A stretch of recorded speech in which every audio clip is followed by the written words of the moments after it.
What's going on, everyone? So we got to talk about Max Christie. He put the absolute clamps on Ja. I really love what we're seeing from Max. I have talked heavily about Max this season. I was very adamant when he was having his struggles earlier in the season and he kind of got benched and didn't play for, what was it, like 3 or 4 games. I was very adamant that that needs to change. That you need to stick with this young man and you need him to play, right? I know it's frustrating. I know he hasn't been great. I know he's not looking good. And we have these expectations for him and all that. And he's just not living up to those expectations yet. But what did I keep saying? He's 21 years old. He is a kid, right? He is younger than our draft pick that we just took this season. And look, he's having his struggles. But why do myself and no one else really speak negatively about him compared to these other players? Because we all understand that he's young and he's a rookie and he just came in this league, and that you knew he was going to have his ups and downs. You knew he was going to have his good and his bad moments, right? And that's fine. It's part of it. But here's the thing about Max Christie. I understand on paper he's been in the league for 3 years. But the reality is he hasn't played like he's been in the league for 3 years. He was barely getting minutes the last 2 years. He was getting spot minutes. Yeah, he'd have a game here and there randomly where he would start and still only play like 20 minutes and stuff, right? Like, it's just, he never got to figure it out here, which is what I keep talking about. He never got, usually guys get to figure it out here, right? They get the year where they get their struggles and, you know, they're playing 20 minutes a game on a nightly basis, not, oh, you're going to play 20 minutes tonight, and then for the next 10 games, you're not even going to see the court. I'm talking about regularly being out there on the basketball court, good or bad, sunshine or rain. You get to be out there and you get to play your minutes, and they're locked in. All right? People talk about Scottie Pippen Jr., Jay Huff. How come the Lakers couldn't get that? Because the Lakers didn't give them the opportunity. You know what Memphis did? Memphis was tanking, and they decided, let those two play 35 minutes a game, and when they stink up the place, who cares? We're not trying to win anything, right? So guess what? Scottie Pippen Jr. had games where he was god-awful, unplayably bad, where Laker fans would have been like, get this bum off my team, he's trash, he has more turnovers than he has points and all that stuff. Same thing with Jay Huff, right? But the Grizzlies were like, hey, we don't care. We want this. We're okay with that. Let these guys develop. And guess what? They had games where they absolutely killed it. And Scottie Pippen Jr. had near triple doubles and was just, winning games and kind of messing up their plans, right? But that comes with it. Same thing with Max Christie. Max Christie, we've seen games where he's killing it out there. But we've also seen some of the rookie mistakes. We've seen some of the bonehead plays. We've seen some of the like, oh, come on, Max, can't have you do that, right? Like, but that comes with it. He's got to get through his struggles. But you're seeing the progression in real time. You're seeing the progress in real time. You're seeing him get better and better on a nightly basis. And not just scoring, because a lot of people just look at his, scoring, right? Like, oh, and if he doesn't score 20, he's a bum, right? That's what how a lot of people look at NBA players. But if you watch the games, you would see how insanely impactful he has been, particularly the last 8 to 10 games. I mean, he has his hand in every cookie jar. He's over here playing an excellent defense. I said last season he already might be our second best perimeter defender behind Jared Vanderbilt. He's probably for sure that at this point, right?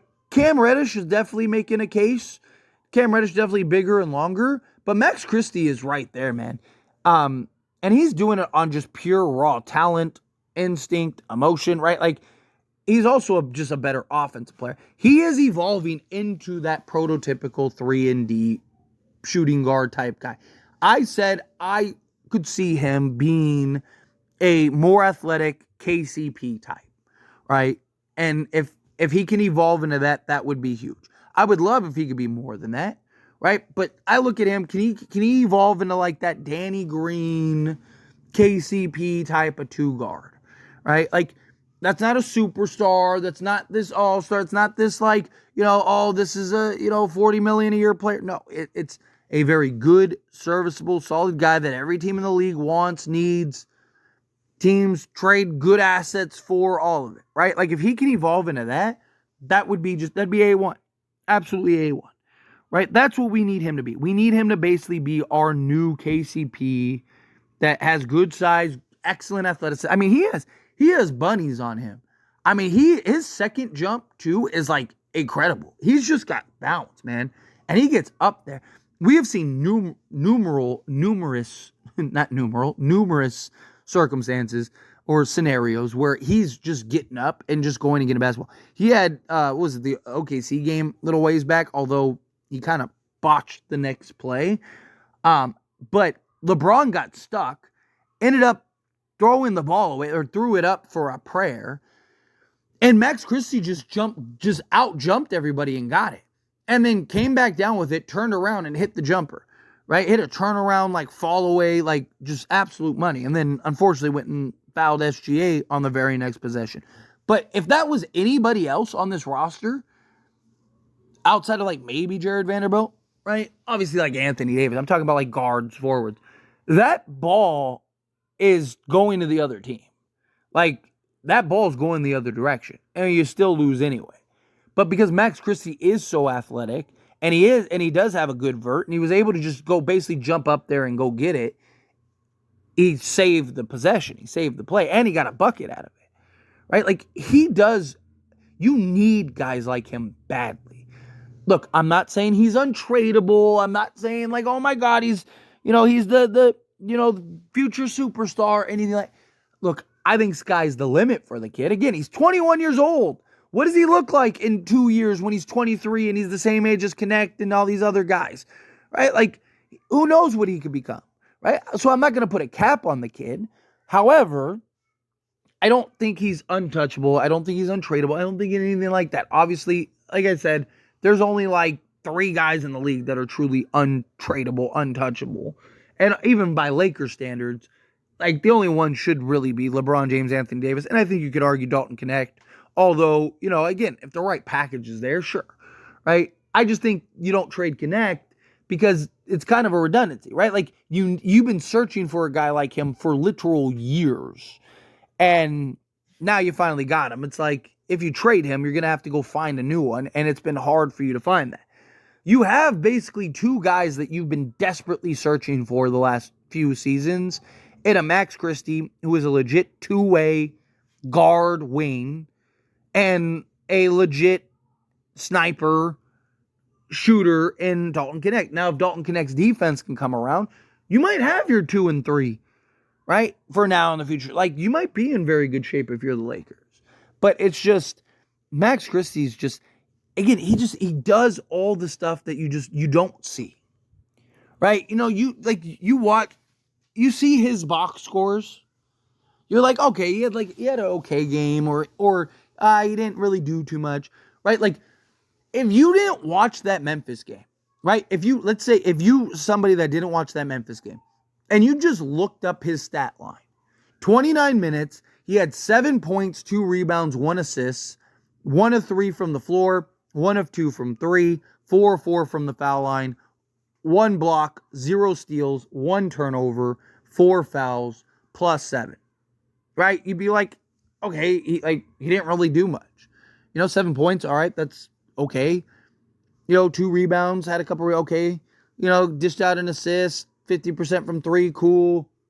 Didn't miss a free throw, that's good. Got a block, didn't get any steals. Fouled 4 times, so not great. But then if you actually watched that game, you were like, oh no, he gave Ja fits. Fits. Ja scored 20 points in 31 minutes, which, 20 points, good. It's not like Ja level good, but it's still good.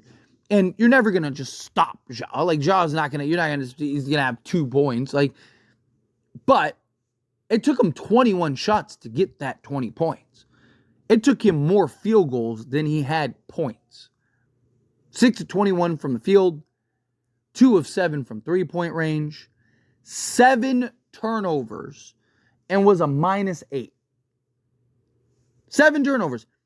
He had 6 assists. He had more turnovers than he had assists. He had 7 rebounds. He had the same number of turnovers as he had rebounds, more turnovers than assists, and took more field goals than he had points. That's about as close to stopping a superstar as it gets. It doesn't get much better than that. Like, it's crazy. Max is everything that I've preached. I've been screaming. I've been yelling for him to be. He's been fantastic in my opinion. Again, is he a superstar? No. But he has been great for the Lakers. Great. And he's a guy that you need to keep around if you can. Again, no one I think is untradeable, but he should be in that, like, he should be one of the last guys that you're looking to trade. He should be one of the last guys that you're looking to keep. If he can kind of continue to take these strides, right? You're seeing the growth and progress in the season, in the thick of it, right? Like, that's huge for the Lakers. So I think you do. I think you need to make sure that you're keeping Max engaged, keeping his minutes high, and keeping him involved. But anyway, as always, this is a discussion. Pass the question on you. Let me know your thoughts and opinions down in the comments below. What do you think? How do you feel? What are your thoughts? Agree with me? Disagree with me? Kind of mixed in the middle. However you feel, whatever your thoughts are, I'd love to hear it. So let me know down in the comments below. That being said, if you haven't liked this video, hit that like button. Helps me a lot. So we enjoy these types of videos. Truly appreciate it. Not subscribe channel, hit that subscribe button. Turn on the bell notifications. Appreciate y'all. See you in the next one. Thank you.